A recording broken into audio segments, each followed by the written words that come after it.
এটা হলো আমাদের যে আমি যে নেহা পণ্যটা পুরো বাংলাদেশে সেল করি। বর্তমানে আমি এখন ইন্ডিয়াতে আসছি এবং ইন্ডিয়ার যে প্রোডাকশনের যে স্থানটা ওইগুলো প্রদর্শনের জন্য আমি ইন্ডিয়াতে আসছি এবং দেখার জন্য যে কোয়ালিটি কী পরিমাণ কীভাবে তারা কোয়ালিটি তৈরি করে। এখানে আমার বড় ভাই একজন আছে, উনি পুরো ল্যাবের দায়িত্ব ওনার আন্ডারে আছে।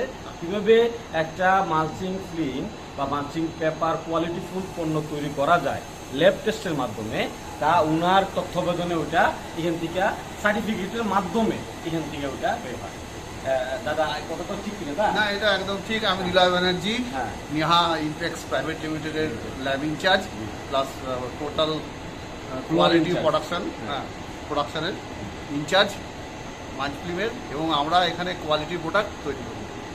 এখানে যে 25 মাইক্রন যেটা আমরা আপনাদের কাছ থেকে নেই, সেক্ষেত্রে 25 মাইক্রন তো অবশ্যই ল্যাব টেস্টের মাধ্যমে দেওয়া হয়। সমস্ত টেস্টিং এবং আইএসআই ইন্ডিয়ান যে আইএসআই যে রুলস এবং রেগুলেশন আছে ওইটার উপর ভিত্তি করে আপনারা এই 25 মাইক্রন তৈরি করেন। 25 মাইক্রন তৈরি করি এবং সার্টিফিকেটও প্রদান করে। এখানে কোনো মানে দ্বিমত নাই। কম দেওয়ার বা বেশি দেওয়ার কোনো প্রশ্ন আসে না। তো সরকার কর্তৃক অনুমোদিত। অনেক ধন্যবাদ আপনাকে।